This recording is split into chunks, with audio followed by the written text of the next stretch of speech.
Bonjour, bonjour, c'est Litana. Alors aujourd'hui, déjà je voulais vous dire un grand merci. Merci de vous abonner à moi. Merci aussi de me demander des conseils. Je suis là, j'essaie de répondre au mieux. Alors il est vrai qu'il y a des... vous me demandez des conseils sur des sujets parfois où j'ai du mal. Il y en a quelques-uns où je ne réponds pas. Alors c'est pas que je ne veux pas vous répondre, hein, c'est pas vrai. C'est que je lis tous les messages, mais il y en a certains où je ne peux pas répondre parce que je ne suis pas prête. Et comme je prépare jamais rien, quand je suis devant vous, je ne prépare rien. Les mots me sortent et je pense que c'est ce qu'il y a de mieux parce que c'est plus sincère. C'est vraiment soi, c'est vraiment le cœur. Alors que je bafouille pas, que je peux aussi avoir des silences par rapport à cette chaîne. Par moments, je peux avoir des silences avec vous. Eh bien, c'est tout ça, c'est sincère et réel. Ça fait partie du conseil que je peux vous donner avec mon expérience. Ça ne veut pas dire que j'ai la bonne solution ou que j'ai tout simplement la solution. Des fois, on peut passer à côté. C'est juste que là, lors d'aujourd'hui, c'est, comme je vous l'ai dit, les conseils de Litana en grosso modo, ça veut bien dire ce que ça veut dire. Ce n'est que des conseils. Ça va parler, alors peut-être pour certains, peut-être pas pour d'autres. Peut-être que vous avez besoin, lors d'aujourd'hui, d'entendre ce conseil que je vais aujourd'hui parler, que je vais essayer d'affronter. Vous voyez, je dis affronter, c'est compliqué encore pour moi. Mais c'est récurrent, c'est un thème qu'on me demande souvent, constamment. Donc là, je pense que les personnes ont besoin de conseils. Alors je vais faire au mieux avec l'expérience ou les expériences que j'ai vécues. Au mieux. Je dis bien au mieux, ça ne veut pas dire que je vais tomber. C'est comme si une amie vient vers moi et vous êtes une amie.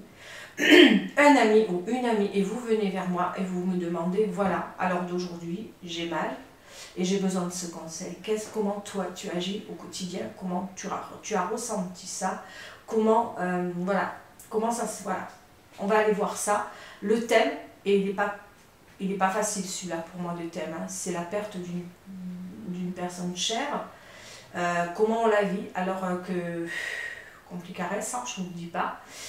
J'ai eu encore beaucoup de mal et je me suis dit, ben, ça fait déjà, je ne vous cache pas que cette question qu'on m'a posée il y a déjà 4-5 mois, hein, on va dire février, mars, avril, mai, septembre, ben non, ça fait 7 mois, oui, je pensais 5-6 mois, voilà, ça fait 7 mois. C'est un peu avant la perte aussi de mon chat et de mon chien. Donc déjà, c'était déjà compliqué.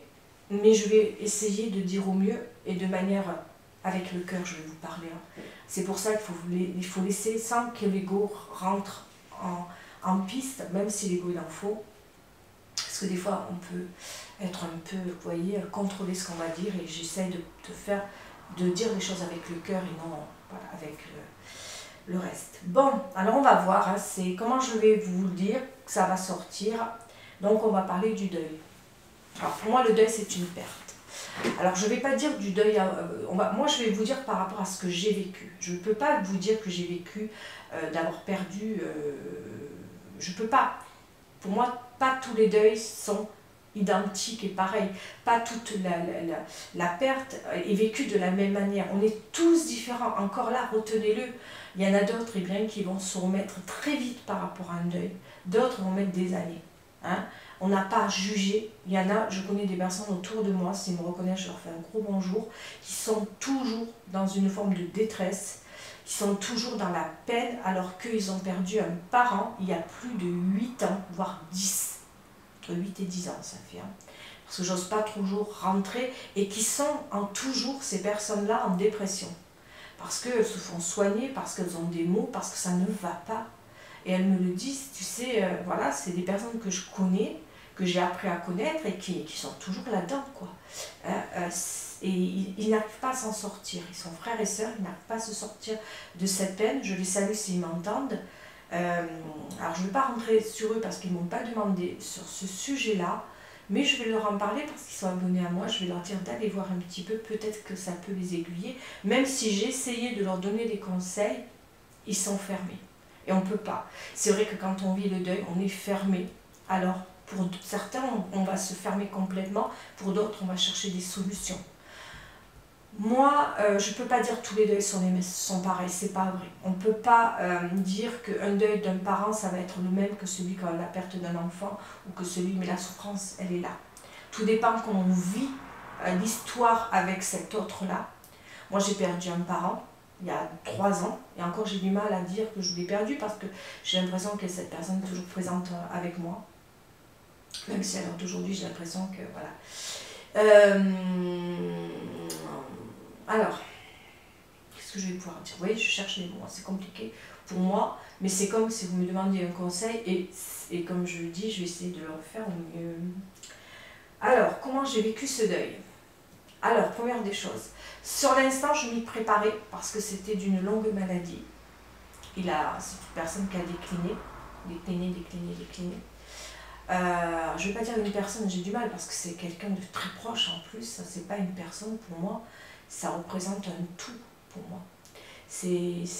Voilà, c'est la personne qui m'a éduquée, qui m'a élevée, qui m'a fait grandir, qui m'a appris. Voilà, c'est dur à dire, j'ai du mal à dire les mots, hein, c'est compliqué en gros, voilà, c'est mon papa qui est parti et j'ai du mal. J'ai du mal parce qu'on n'a pas toujours eu tous les deux on a eu des difficultés, des conflits, pas mal, beaucoup, même beaucoup, on ne se comprenait pas. C'était vraiment compliqué. Donc, tout a été difficile, tout a été compliqué. J'ai pas envie de rentrer dans les détails, c'est pas ça qu'on veut comprendre.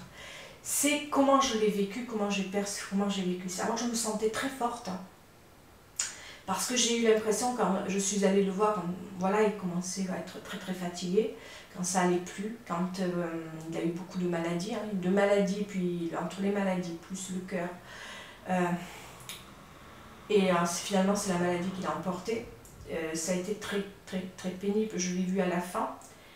Pas les derniers moments, parce que je n'ai pas été présente, parce que ceux qui ont vécu les derniers moments, les derniers instants, c'est ma maman qui l'a vécu, ma fille et ma soeur, et je n'ai pas été là. J'ai pas pu être là. Mais ce qui est bizarre, ce qui est très très bizarre, ce qui m'a aidé, c'est qu'une semaine avant qu'ils partent, je les rêvais tous les soirs. Une semaine avant qu'ils partent, et il me disait je suis plus là. Il me disait je suis plus là et je veux que tu te reprennes, tu as besoin de faire ceci, très carré mon père. Hein. Mon père, c'est tu fais ci, tu fais ci, tu fais ça. Et j'avais dit, et je m'énervais dans mes rêves parce que je disais mais tu arrêtes d'être comme ça avec moi. Je comprenais pas et ça m'énervait. Et il voulait absolument que tout ce qui est dans ma tête, tout ce qui n'allait pas, tout ce qu'il voyait en moi, que voilà, il était toujours en train de me donner des conseils, mais c'est pas que je les écoutais pas, ces conseils. Je les percevais comme quelque chose, comme si il ne me voyait pas comme une adulte, ou qu'il avait toujours tendance à me critiquer. J'avais l'impression de ne pas être, voilà, plein de choses. Et pendant une semaine, il ne m'a pas lâché. Et moi, j'ai même appelé ma maman en lui disant « Mais c'est pas possible, papa est parti, c'est pas possible, mon père est parti. » Je dis « Papa, il est parti, c'est pas possible. » « Non, non, il est toujours là, ne t'inquiète pas, mais ça va, il y a quelque... Voilà, c'est pas terrible, mais il est là. » Je lui dis « Dites-moi-le, vous me mentez parce qu'il me dit qu'il est parti. » Donc pour moi, il m'a préparé, mon père. Il m'a préparé, c'est comme ça qu'on sait que... Voilà. Il m'a préparé pendant une semaine, je pense qu'il savait pourquoi, il était entre deux eaux. Il m'a raconté toute sa vie pendant une semaine. Il m'a raconté que parce que mon père était navigateur, entre autres, il a fait plein de métiers, mais il était navigateur à la base, entre autres. Et il me racontait qu'il était sur son bateau et que c'était compliqué, qu'il était bien, mais qu'il voyait tout trouble. Il me dit, moi je vois tout trouble, je suis sur le bateau, je n'arrive pas à parler au commandant, je n'arrive pas à parler au truc, voilà. Je suis en train de faire mon travail et je ne comprends pas ce qui m'arrive. Il me disait ça. Et moi je me dis, mais c'est quoi? Et c'était tellement réel, mais je vous assure, c'était tellement réel, je me dis, mais au réveil j'étais fatiguée, je me dis, mais qu'est-ce que mon père essaie de me dire? Et là j'ai compris.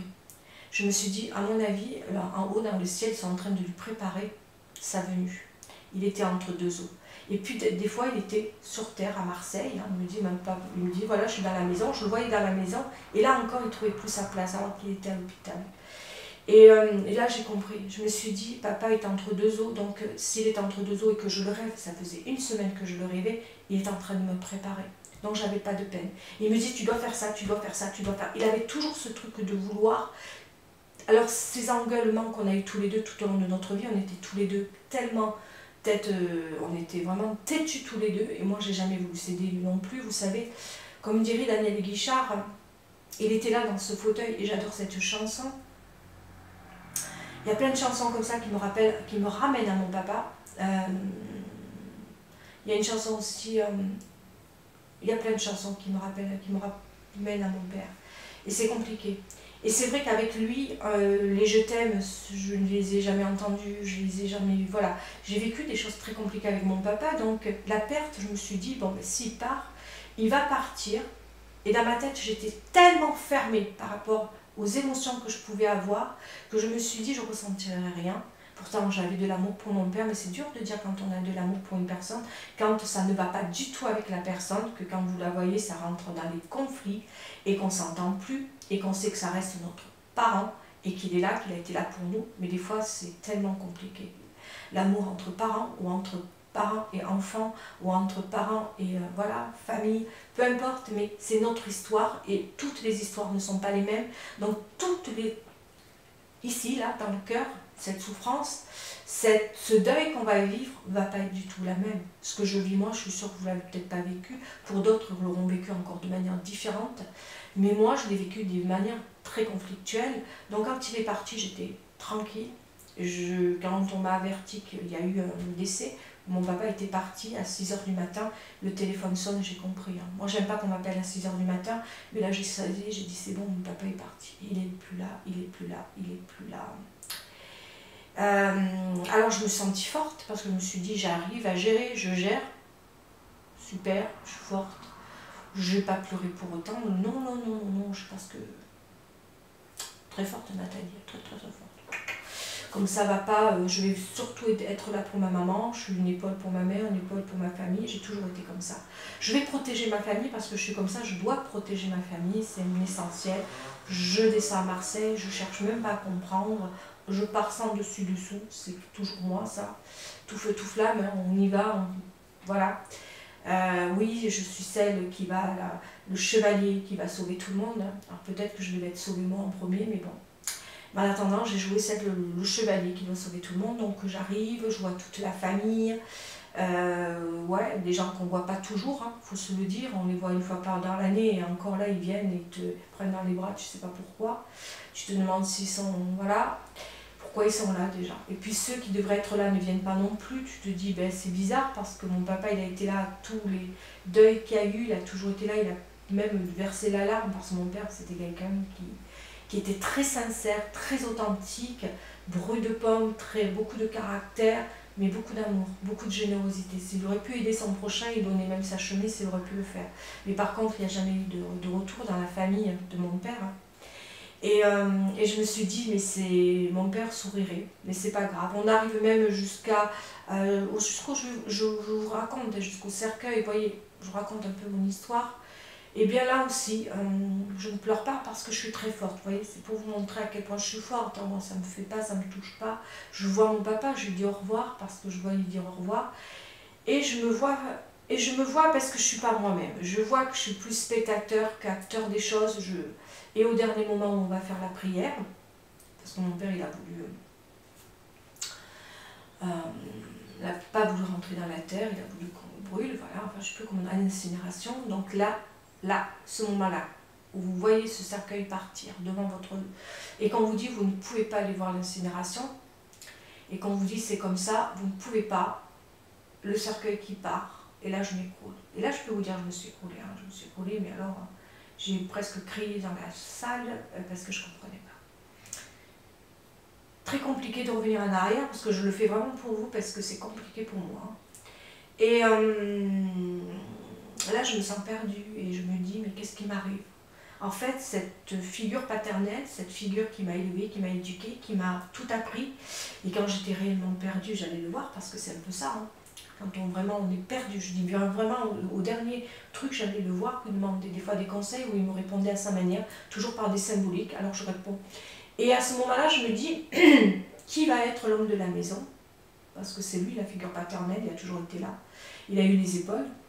Je me suis dit, c'est moi, parce que je lui ressemble tellement. Tout le monde me dit, tu ressembles à ton père. Je n'ai jamais accepté cette image-là, de vouloir dire, je ressemble à mon père. Je le prenais tellement mal. Et c'est vrai, je ressemble à mon père. Physiquement, psychologiquement, mentalement, je ne dis pas, j'ai les qualités de mon père, c'est faux. Mais j'ai toujours... je me suis toujours sentie que je devais être protectrice, que je devais protéger, que je devais être là pour les autres, mais je ne regardais pas que moi j'avais aussi de la peine, et là ça a été la descente. Sur l'instant, je peux vous dire que je me dis comment je vais faire pour être forte, parce que j'ai pas les armes, j'avais peur, je devais protéger tout le monde. Ma soeur qui était complètement dévastée, ma soeur a été dévastée, que moi je n'avais pas été, mais moi c'est venu différemment, la peine a été différente. C'est pour vous dire que les peines qu'on vit, les décès qu'on vit, que ça soit un être cher, peu importe, je peux vous donner qu'avec moi, mon expérience. Ça ne veut pas dire que je vais réagir de la même manière avec quelqu'un d'autre. Voilà, je ne peux pas vous dire, c'est pas vrai.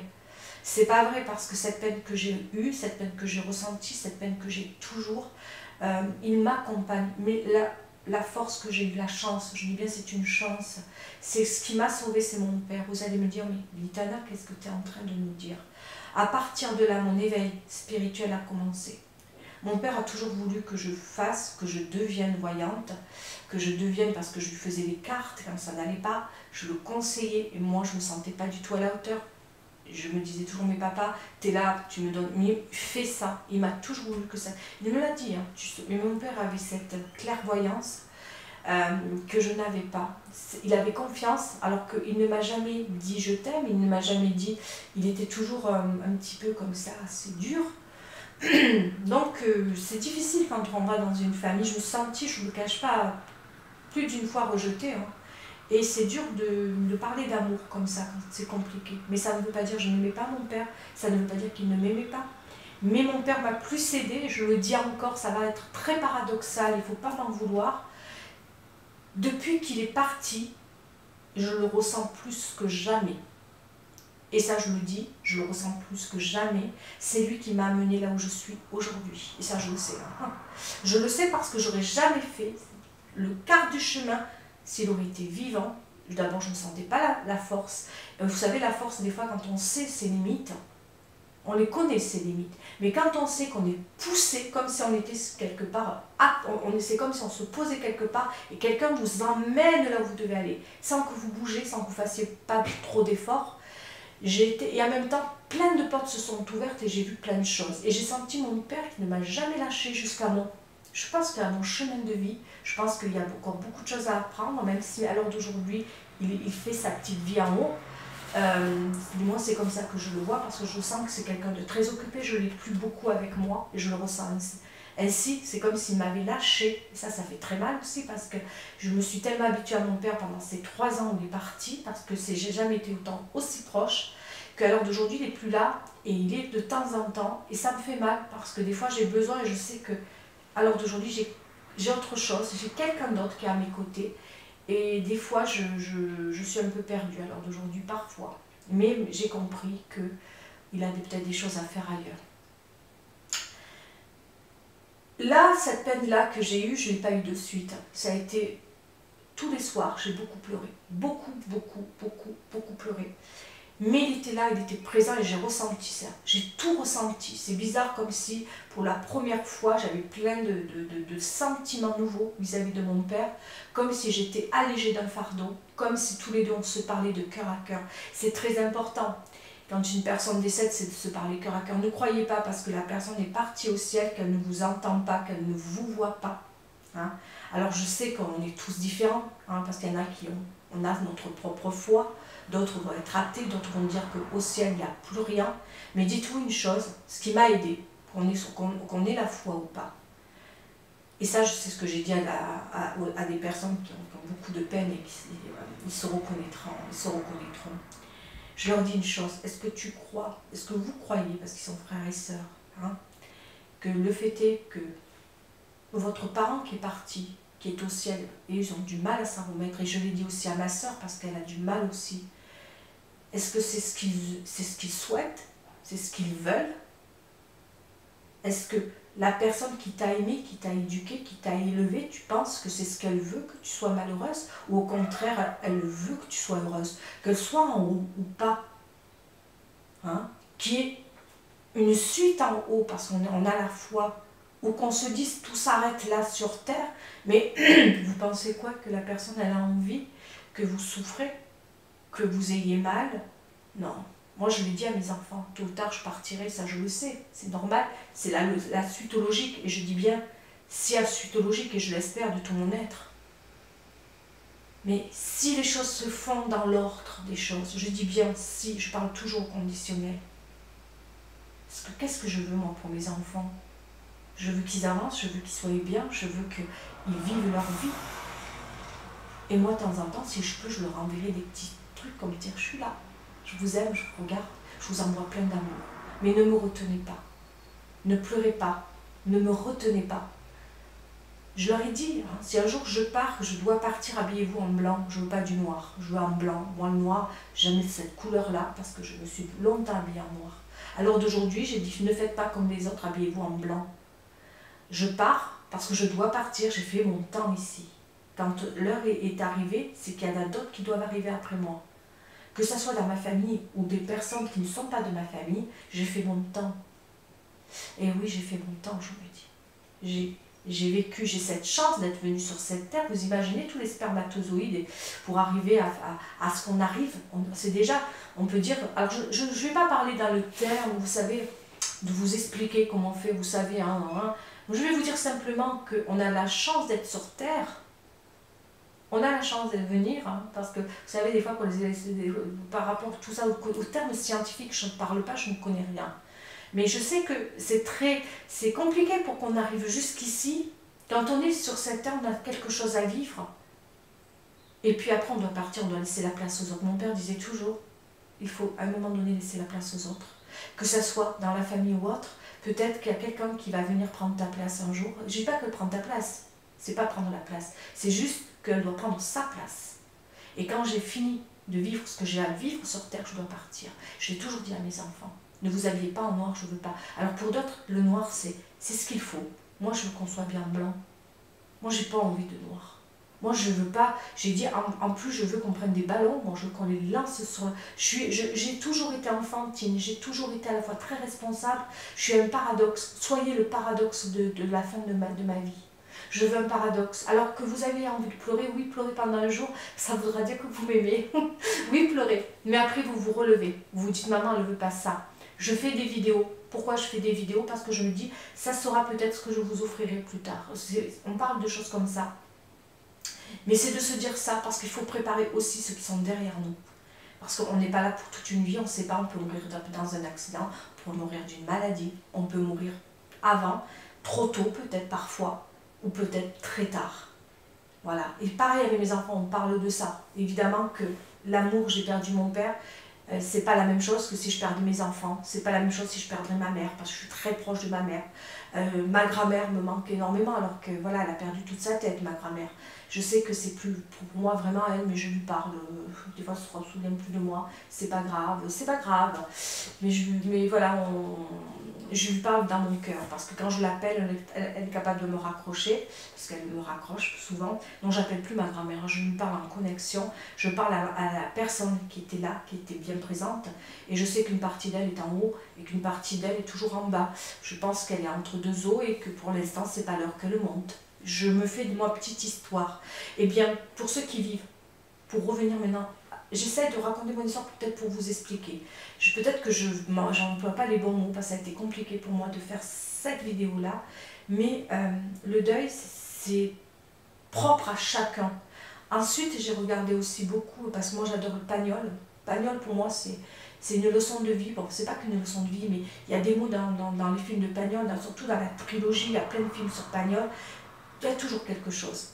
Et dans Pagnol, ce que j'ai appris une chose, dans la trilogie, vous voyez à un moment donné Panis, Charpin, maître Panis avec son voilier. Et ils sont là pendant des années tous. Hein. On a les trois, on a César, on a César, j'ai plus les noms, on a le Lyonnais qui dit toujours le Lyonnais, je sais plus que son nom, on a Panis, on a bon, enfin bref, je sais plus leur prénom, mais j'ai dû me regarder la trilogie de Pagnol et tous les films de Pagnol, si je les regarde pas une fois par mois, je suis pas bien, j'ai toujours obligé, alors que ce soit Marius, Fanny, voilà, Césario, tout ce qui est de Pagnol, l'œuvre de Pagnol, moi, me touche énormément. Et Daniel Auteuil aussi, qui a fait vraiment Daniel Auteuil. Pour moi, s'il y en a un qui va à la cheville de Pagnol, enfin après voilà, c'est ses préférences. Hein. Daniel Auteuil, La fille du Pusatier, un chef-d'œuvre. Parce que pour moi, Pagnol, il n'y a pas mieux. Mais Daniel Auteuil, dans La fille du Pusatier, en plus, il y a son fils qui joue dedans. Et voilà, c'est magnifique. Moi, genre La fille du Pusatier, je ne vais pas vous mentir, 1 fois par mois. Pour revenir un petit peu, donc, parce que j'aime bien aussi un peu mélanger un petit peu les choses pour un peu adoucir. Donc, c'est un film, hein, mais il y a eu une phrase, je ne vais pas vous la dire de la même manière, ça vient d'un poète qui est parti, mais je vais vous le dire à ma manière à moi, à ma sauce à moi. Quand le maître voilier part, c'est-à-dire qu'ils savent, les 3 compères là, cette petite tribu qui joue aux cartes tous les soirs, qui ont l'habitude de se disputer, de se chamailler à mort, de tricher, hein.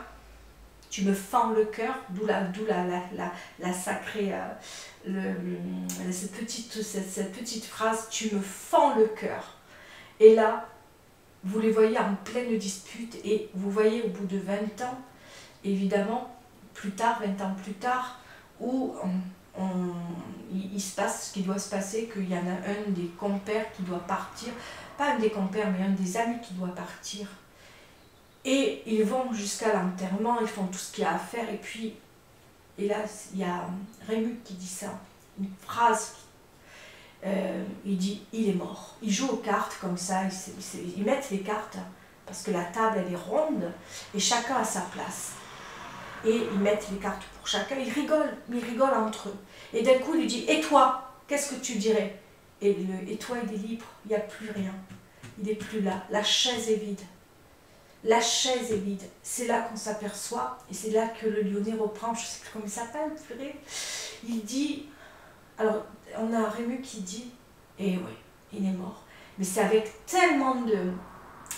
C'est là qu'on... Ça fait mal, mais moi quand je reprends ça, parce que ça me parle pour moi. Il est mort, il n'est plus là. Et l'autre, il lui dit, il reprend donc un petit peu une phrase d'un poète, et il dit... Alors moi je ne vais pas le dire parce que je ne me rappelle plus cette phrase, mais allez la voir cette phrase parce qu'elle est magnifique. Elle est magnifique à cet instant-là. Il dit, c'est en fait grosso modo, parce qu'encore avec les mots, j'ai pas les mots qu'il faut parce que je prépare rien. Une table vide. On rigole tous ensemble. Et à ce moment-là, c'est là où on s'aperçoit vraiment de la perte d'un ami, d'un parent, d'un enfant. C'est quand dans les habitudes, dans le cocon familial, amical, ou habituellement on peut être dans une tablée, on mange ensemble tous les dimanches, la chaise est vide. Si c'est un conjoint, le lit est vide. C'est là où on s'aperçoit d'une personne qui est partie. C'est pas l'instant où on vous dit, elle est partie, où on l'enterre, oui ça fait mal. Mais c'est dans la maison où on n'entend plus les cris, où on n'entend plus le parfum, l'odeur. Les habitudes et les rituels avec son autre. Le silence. C'est tout ça, l'absence. C'est tout ça qui fait mal. C'est pas d'aller amener quelqu'un dans... Moi c'est comme ça que je l'ai vécu. Et quand j'ai entendu les mots là, qui m'ont parlé, qui m'ont touché droit au cœur, c'est quand j'ai entendu justement dans le dialogue entre Rému et je ne sais plus comment il s'appelle. Rému l'appelle toujours le Lyonnais. Le Lyonnais. Il lui dit qu'il ne comprend rien, enfin voilà. Et moi je vois ça à peu près une fois, j'adore. Et il lui dit tout simplement, avec ces mots, c'est justement des moments comme ça. On joue, il n'est plus là, il est parti. C'est juste l'absence, les silences. On est dans une table, ben, il ne reste plus qu'une chaise. Si on est 4, ben, on n'est plus que 3. C'est tout ça qui fait mal. C'est vraiment des moments comme ça qui vont être pénibles et compliqués. C'est ça le deuil. C'est ça pour moi le deuil. C'est de me dire que mon père ne viendra plus m'engueuler. C'est de me dire tout simplement qu'il ne va plus... voilà. Sa voiture est toujours là, mais lui, il n'est plus là. Il avait tendance à laver sa voiture tous les jours. Parce que pour lui, sa voiture, c'était comme une femme pour mon père. Mais vraiment, mais voilà. C'est plein de petits trucs comme ça. Et vous, je sais que vous avez votre histoire. Alors, je ne vais pas vous dire que tous les deuils sont les mêmes, qu'on vit cette absence tous de la même manière, c'est pas vrai. Moi, je me suis remontée, j'ai repris, même si des fois je vais me mettre à pleurer pour rien. Je regarde un film, je regarde même un dessin animé peut me faire pleurer à l'heure d'aujourd'hui. Enfin, il y a plein de choses qui... Je me suis beaucoup fragilisée sur un sens, et encore, si on peut dire fragilisée, je pense que je me suis renforcée, je pense que ma fragilité devient une force, je pense que je prends ma place de plus en plus, et je pense que tout ça, je le dois à mon père. Moi, ça m'a aidée. Mais ça ne veut pas dire que je vais être forte à travers un autre parent, à travers une autre personne. On ne sait pas comment on va vivre le deuil, on ne sait pas. On n'est pas préparé à ça. Il faut vraiment que la personne soit dans une grande maladie, et encore on se croit fort, on croit qu'on va gérer. Même si on sait qu'elle va partir. Mais c'est faux. Et qu'est-ce que c'est faux tout ça? Oui, on est préparé, elle va partir, non. Quand elle part, ça fait très mal. Il ne faut pas se dire que ça va aider. Oui, on est préparé, donc on est plus fort. Ça, c'est l'ego qui dit qu'on est plus fort, parce que c'est l'instinct de protection. Mais le cœur, on est pauvre. Voilà, c'est très compliqué. Très compliqué, j'ai du mal à en parler. Alors, vous donner des conseils, comment on doit agir, ben, c'est d'avancer. C'est de se dire qu'est-ce qu'il aurait voulu lui pour moi. Voilà, c'est comme ça que je fais jour après jour. Qu'est-ce qu'il aurait voulu, lui, pour moi? Et en faisant qu'est-ce qu'il aurait voulu, eh bien j'avance comme ça. Tout bêtement. Après, comme je le dis, moi je me suis remontée et ça m'a aidée de cette manière-là. Mais ça ne veut pas dire qu'on est tous assez forts pour le faire. Après, qu'est-ce qu'il faut faire? D'aller voir un médecin, de se faire suivre par un psychologue, ça c'est conseillé, hein, pour ne pas tomber, pour ne pas être en dépression. Et les personnes que je nommerai pas, qui ont un côté dépressif à l'heure d'aujourd'hui, qui ont toujours très très mal au bout de 10 ans, aujourd'hui, ils essaient de s'en sortir, ils comprennent que quelque chose, voilà, est fort, mais on ne peut pas aider. On peut être là pour la personne, pour lui apporter beaucoup de soutien ou d'amour, peu importe, mais on ne peut pas plus, parce qu'on vit tous les choses différemment. Moi, j'ai ma sœur qui à l'heure d'aujourd'hui, dès que je dis le nom de mon père, c'est un écroulement complet. Parce qu'elle n'a pas eu les mêmes, elle n'a pas vécu étant avec moi et mon père dans la fratrie. Enfin, voilà, elle n'a pas vécu les mêmes choses, elle a été beaucoup plus proche. Plus on est proche d'une personne, plus ça va être douloureux, je crois. Je pense que plus on est proche, plus c'est douloureux. Ça n'empêche pas que j'en ai souffert de manière très violente aussi, mais d'une autre manière, d'une autre force à moi. Voilà, je peux vous parler que de mon expérience de vie, que de mon expérience de vie. Voilà, je ne peux pas vous dire ce que je n'ai pas vécu, et franchement, voilà. Je peux vous dire que cela, dans le deuil, c'est compliqué, mais en attendant, j'essaie, avec le peu que je connais, c'est d'avancer jour après jour. Un jour suffit. À l'heure d'aujourd'hui, pour moi, ça va mieux, mais vous savez, il y a des fois où c'est compliqué de parler. Le deuil, il m'a fallu, c'est compliqué d'en parler, peut-être que je passe encore à côté. Le conseil, c'est d'avancer un pas après l'autre. C'est de se dire toujours, qu'est-ce que cette personne aurait voulu pour moi? Qu'est-ce que je dois faire pour la rendre fière de moi, pour la rendre contente de moi? Je me dis toujours ça, moi. C'est ça qui m'aide à avancer jour après jour. Et je sais qu'il y a des choses que je sais où des fois je peux le décevoir, ou le rendre triste, surtout pas le décevoir, mais le rendre triste. Alors d'aujourd'hui, j'ai compris qu'il m'aimait, j'ai fait la paix avec lui, j'ai pu lui dire tout ce que j'avais à lui dire, ma colère, ma rancœur, tout je lui ai sorti, il n'était plus là. Mais je sais qu'il a entendu. Ça, je le sais. Ça, je le sais. Pour moi, je suis convaincue qu'il m'a entendu. Et puis, je sais qu'il m'a montré. Pour moi, je sais qu'il m'a montré qu'il était là. C'est lui qui m'a amené là où je suis, parce que ça, je sais que je n'aurais pas fait toute seule, ce chemin-là. Franchement, d'arriver là aujourd'hui, pas sans lui. Alors là, pas sans lui. Et je sais que ce n'est pas ce que je voulais faire, mais il m'a amené là parce qu'il voulait que je fasse ça. Et depuis le début, et j'aurais dû l'écouter depuis le début, c'était quelqu'un qui a beaucoup de maturité, mais c'est quelqu'un qui m'a amené là où je suis aujourd'hui. Voilà. Je ne peux pas vous dire comment je vais prendre mon décès, le tien, je ne veux pas savoir d'ailleurs. Mais ce que je peux vous dire avec mon expérience de vie, avancez pour la personne que vous aimez. Dites-vous aussi que la personne qui s'est incarnée, qui est venue sur cette terre, qui vous a donné, qui vous a apporté, quand on aime quelqu'un et qu'elle nous a donné des moments, des instants magnifiques, eh bien, le temps où elle a vécu, ça c'est ce qu'on m'avait dit un jour, de le prendre aussi de cette manière-là. Pour elle, elle a vécu, peu importe le temps, elle a tout vécu pendant ce temps où elle a vécu. Ça c'est ce qu'on m'a dit. J'ai pas toujours été très... Voilà. Après, chacun prend ça comme il veut. On m'avait dit c'est pour t'aider. Bon, mon père, il a vécu ce qu'il avait à vivre, il a vécu son temps, son truc, mais c'est plutôt la douleur qui m'a... Ça, c'est un autre sujet. Voilà, je ne peux pas vous aider plus que ça, je vous aide avec mon expérience, mais par contre, prenez soin de vous. Ça, c'est la chose que je peux donner comme, à la limite, comme aide, si je peux vous aider, au moins vous éclairer. C'est si ça ne va pas, aller voir un médecin, aller voir un psychiatre, faites un check-up, vraiment, allez dans le médical. Voilà, quand on perd quelqu'un, c'est compliqué. Je voulais aussi dire une chose, parce qu'on me dit, oui, mais le deuil c'est bien beau, Litana, j'entends, mais quand c'est des animaux qui partent, et là, on n'ose jamais parler des animaux quand on mélange l'humain et les animaux, hein. On n'ose pas le faire, mais moi je vais le faire parce que moi il n'y a rien qui me gêne. Si ça ne plaît pas, tant pis, hein. Si ça plaît, tant mieux. Moi j'aime les animaux. Alors on dit oui, ça n'a rien à voir, faut pas mélanger. Bon, j'en ai entendu des choses, ok, j'entends ça, c'est clair, hein.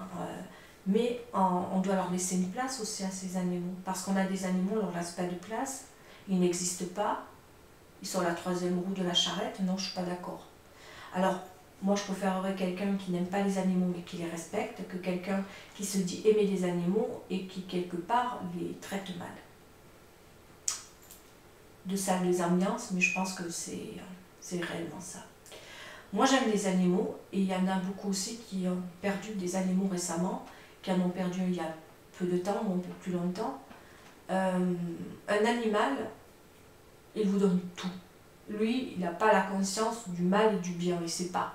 Lui, il vous donne tout, l'animal. Si vous n'aimez pas, vous le voyez, et si vous aimez, vous le sentez.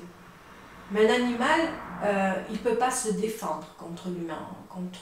Il ne peut pas. Alors, soit avec ses griffes, soit il va vous mordre, mais il ne peut pas. Hein?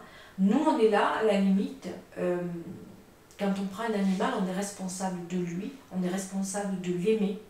On n'est pas là non plus pour le prendre parce qu'il est joli et parce qu'on a des enfants et que quand les enfants vont grandir, on va le foutre dehors. Pour moi, c'est inadmissible, c'est la honte pour moi déjà. Moi, je ne peux pas comprendre ça de toute manière. C'est honteux. On n'aime pas d'animal, on ne le prend pas. On ne prend pas d'animal pour faire joli, pour dire oh les enfants ils vont le caresser, hein, pour lui donner un coup de pied quand on n'est pas content. C'est inadmissible et moi je vais au bout de mes choses. Là, moi je dis qu'un animal, il a sa place aussi.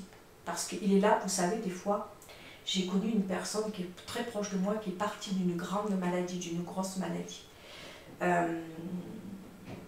Et heureusement, elle avait son chat. Son chat, il a porté pendant... Elle avait une grosse maladie. Et toutes ces peurs, ces angoisses qu'elle a vécues, cette personne-là, eh bien... Quand ça n'allait pas, elle parlait à son chat était là, il était dans ses bras. Vraiment. Elle m'a raconté des choses qui m'ont drôlement troublée, qui m'ont... Vous voyez, et quand son chat est parti, elle était en rémission. Cette personne était en rémission parce que le chat, il a tellement pris sur lui qu'à la fin, c'est lui qui était... C'est normal, il est parti. Un chat, il vous accompagne. Que ça soit un chien, un chat, il vous accompagne durant votre vie. Hein, moi, je sais que j'ai eu mon chien qui est parti il n'y a pas longtemps. Bon, il était dans une famille, ils ont fait comme ils ont pu, mais... document. J'ai préféré le prendre. Hein, et je lui ai donné tout mon cœur. Je l'ai amené au veto parce qu'il valait mieux l'amener au veto parce qu'il n'était pas bien, il n'était pas dans un bon état. J'ai fait ce que j'ai pu. Hein. Alors, il est vrai, quand je le sortais, il sentait mauvais. J'ai bu beau à le laver 10 fois, 20 fois, il sentait mauvais mon chien. Alors c'est vrai que je n'allais pas trop dans les endroits publics avec lui, et puis il avait perdu beaucoup de poils.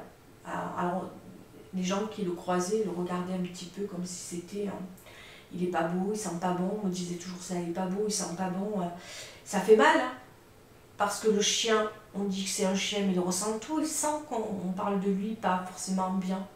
Et tout l'amour que j'ai pu lui donner, il a vécu avec moi 4 ou 5 ans.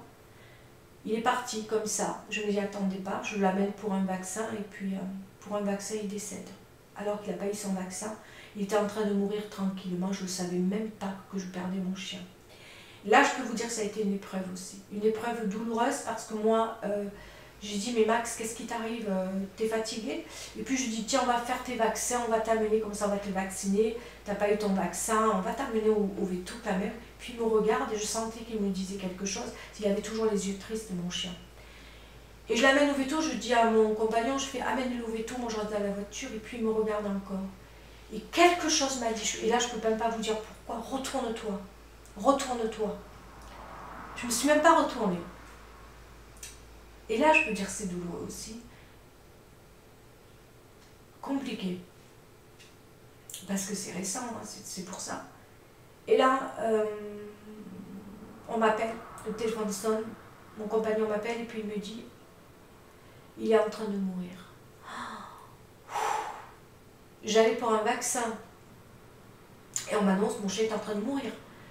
Je vois mon chien en train de mourir sous mes yeux, j'ai vu la scène et tout, la veto qui paniquait parce qu'elle m'a vu dans tous mes états. Je n'ai même pas cherché à comprendre si il fallait le masque, pas le masque. Je suis rentrée dans la salle du veto, là. J'ai ouvert mon pleurs, j'ai tout lâché, je suis près de mon chien, je lui ai parlé. J'ai compris qu'il partait, mais il ne me l'a pas dit, il s'est venu, moi je l'amène pour un vaccin, il s'en va. Et c'est très douloureux, encore une fois. C'est pas parce qu'on a un animal qu'on n'a pas de la peine, c'est pas parce que c'est un animal qu'on ne doit pas pleurer, c'est pas parce que c'est un animal qu'il compte pas, il a sa place. Là encore, j'ai souffert et ça m'a... Et j'y pense encore tous les jours, je pense. Et puis, on lui dit au revoir parce qu'elle me dit il est parti. Je dis non, non, il n'est pas parti parce qu'on n'accepte pas le départ. Et j'ai même du mal à retourner à mon veto. Mais voilà, ça devait s'arrêter là. Ça n'empêche pas qu'on a de la peine.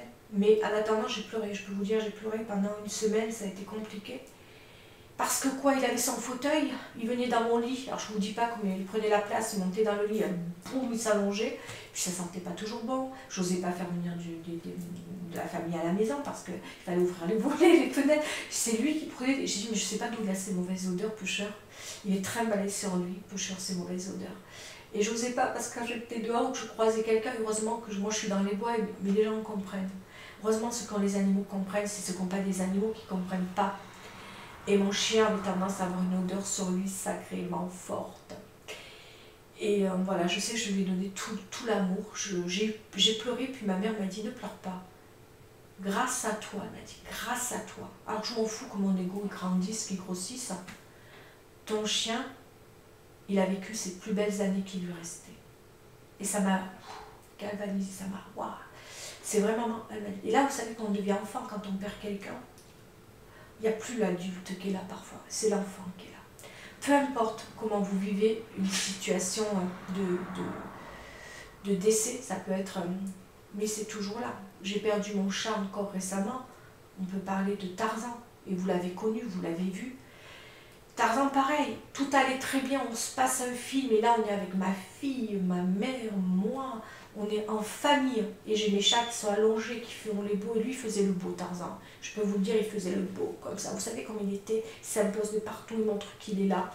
Puis d'un coup, il se met à manger. Rapidement, il se met à manger. Je ne sais pas ce qui se passe. J'ai dit, oh, mais oh, t'es bien goulu ce soir, Tarzan. Et puis ma fille s'en va à la porte. Je vous explique comment ça s'est passé. J'ai dit, qu'est-ce que tu fais là à la porte? Tu vas aller dehors maintenant? Alors que tu n'as jamais demandé à aller dehors. En fait, il disait au revoir à ma fille. Et il veut aller dehors, il veut rejoindre ma fille. Et ma fille, elle lui dit, mais qu'est-ce que t'as, Tarzan? Qu'est-ce que tu essaies de dire à maman? Parce que c'est son chat à la base. Et Tarzan la regarde. Et là, je comprends qu'il y a un truc qui me perturbe. Je me dis, mon chat est malade, qu'est-ce qu'il prend? Il ne veut plus être avec moi. Et je dis, mais non, Tarzan, et je l'engueule. Il rentre donc devant. Et je dis, Tarzan, là, je ne suis pas d'accord avec maman. Je dis, tu vas dans la chambre. Je tourne juste la tête, je tourne juste la tête. Je me retourne. Je vois Tarzan s'allonger. J'ai fait, qu'est-ce que tu fais le beau encore pour te faire... Et là, je vois tous les chats, je vous assure, tous mes chats qui sont là, le sentir. Je fais, mais qu'est-ce que... Et là, j'ai compris. Quand on voit tous les chats qui arrivent et qui sentent, je suis arrivée, je n'ai pas cherché, je le vois partir. C'était le cœur, il est parti du cœur. Malformation. Encore une fois, des fois, c'est pour ça aussi. Je sais que je raconte les choses peut-être en détail, c'est pas grave. C'est pas grave parce que quand on a un animal, il faut lui dire je t'aime, il faut lui pas lui... Quand on a une personne dans la famille qu'on aime, il faut lui dire je t'aime, parce que vous croyez, ce qui s'est passé à un animal, ça peut se passer à un humain. L'amour, il faut le dire, il faut le témoigner. Parce qu'aujourd'hui, on est là, demain, on n'est plus là. Là, c'était mon chat qui ça s'est passé comme ça. Mais ça peut être aussi une personne de votre famille, amie. Ouvrez votre cœur, parce que quand c'est terminé, quand c'est fini, vous savez que vous ne la verrez plus, la personne. C'est ça qui est douloureux, c'est ça qui est difficile. Vous ne croyez pas que si j'avais compris tout ça envers mon père, peut-être les choses auraient été différentes. Envers mon chat, pourquoi j'ai autant souffert envers mon chat Tarzan? Parce que c'était le plus costaud, le plus fort de sa fratrie. Et je ne me suis pas beaucoup occupée de lui. Pas que je lui ai pas donné à manger, pas que je lui ai pas donné à boire, mais c'était celui que j'étais pas forcément, je le prenais pas tous les jours dans mes bras. C'était le plus fort, le plus costaud, le plus vaillant, celui qui foutait le bordel la nuit quand je dormais, celui qui m'énervait la nuit, la veille qu'ils partent, j'ai fait que l'engueuler. J'en ai marre, tu fais le fadard, maman là veut dormir. Je dormais pas, il me rendait dingo la nuit. Parce que la nuit prenait la nuit pour le jour. Et en fait, je me suis énervée contre lui. Et quand il est parti, qu'est-ce que j'ai pleuré? Parce que j'ai compris pourquoi je pleurais. C'est pas parce qu'il partait, j'ai compris que c'était son heure. Et évidemment que ça m'a fait pleurer. Mais c'est toute cette culpabilité qui était là. Pareil pour mon père, pareil, culpabilité. Quand vous comprenez que aussi, vous mettez les choses à votre place, ben, je ne pouvais rien faire, c'était son heure, il est parti. Je suis même allée faire une autopsie pour mon chat. Parce que je me suis dit peut-être qu'il est mort, pas de manière naturelle, sait-on jamais, comme il allait souvent, je ne sais pas, je me suis dit peut-être qu'il a mangé quelque chose qui ne va pas, ou quelque chose, comme il est sorti dehors, peut-être qu'il a mangé quelque chose qu'il ne fallait pas, parce qu'il était sorti dehors, et vite, j'ai dit, le temps qu'il est rentré, qu'il est sorti dehors, il a mangé un truc qu'il ne fallait pas, non, on a fait tout. J'ai dit, il faut que je comprenne, il a mangé une herbe ou un truc qui n'est pas bon. Et non, on m'a dit, non, ça ne vient pas de là, il est mort parce que son cœur était beaucoup plus, voilà, il y a même un problème au niveau du cœur. Mais voilà, je sais une chose, aussi bien pour les animaux que pour les humains, aimez-les, montrez-vous leur amour, soyez de temps en temps compréhensifs, des fois soyez plus indulgents, des fois on n'a pas toujours cette envie d'être gentil, agréable, que ce soit pour les siens ou que ce soit pour les animaux, mais je voulais laisser la place aussi pour le deuil, pour les animaux, parce que je suis aussi passée par là, et j'entends beaucoup de personnes me parler de souffrance. J'ai perdu mon chat, j'ai perdu mon chien, j'ai perdu mon perroquet, j'ai perdu même, j'ai entendu un jour mon serpent, mais je ne me fous pas de vous parce que vous avez perdu votre serpent, vous aimiez votre serpent, c'est votre histoire, elle vous regarde, et on n'a pas à se foutre. Hier on a perdu un petit marmotte, elle venait de naître, elle devait avoir tout juste 15 jours, une souris c'était? Non, c'était une petite marmotte. Un mulot. Je sais pas, mais je l'ai vu mourir sous mes yeux en souffrance. Voilà, elle avait dû être mordue par un chat errant. On était dehors, on buvait le café dehors, on se détendait, puis on voit ce petit truc qui agonisait, qui n'arrivait pas à reprendre son souffle. On a fait ce qu'on a pu, on a été là pour les derniers moments. Voilà, ma fille s'est mise à pleurer, j'ai dit ne pleure pas, tu as été là pour lui. Il avait besoin de toi, et alors elle l'a vu sous des feuilles. Et j'ai dit vraiment pour le voir sous les feuilles, c'est que vraiment, ce mulot-là, il t'a appelé inconsciemment pour que tu sois là pour lui. Et du coup, on a été là pour lui. On l'a aidé, j'ai même appelé pas mon vétérinaire qui m'a passé je sais plus comment ça s'appelle, et je trouve ça très important. Ouais. Bon, moi je suis en Bretagne, j'ai appelé donc ce numéro de téléphone, ça s'appelle PIAF 56, c'est pour la faune et la flore, que ça soit vraiment tout ce qui est à l'extérieur, pas pour des animaux domestiques. Et je l'ai appelé, je me suis dit, il va se foutre de moi le gars. Non, pas du tout. Il m'a accompagné au dernier moment parce que je voyais ce petit truc souffrir. Et j'ai dit, mais c'est pas possible de laisser... J'ai dit, je ne pourrais pas jamais lui donner un coup comme ça, ça je peux pas le faire, c'est pas pour moi. Ou le tuer... Non, j'ai dit au gars, moi je ne tuerai rien du tout. Mais il m'a dit, il ne faut pas le tuer, il faut le laisser mourir tout seul. Aidez-le, soyez près de lui, je pense qu'il a besoin que vous soyez là. Il a compris notre détresse. Ma fille en pleure parce que voilà, elle pensait que c'était un tout bébé souris ou un bébé mulot, je sais pas quoi, mais qui voulait, voilà, tac tac, qui cherchait sa maman, souris ou maman mulot. Mais apparemment, il avait été mordu parce que moi je sentais qu'il y avait un truc qui allait pas. Et puis d'un coup, il s'est mis à agoniser, il a mis 3 minutes avant de partir. Ces 3 minutes, ils sont courts, mais ils sont très très longs. Vous savez, quand on agonise, et je me dis, il a dû souffrir avant de partir. Et bien voilà, on lui a rendu hommage, on a des ratatouilles, alors ça va vous paraître rigolo, ça va vous faire peut-être sourire. Et ça nous a fait du bien, on a regardé ça.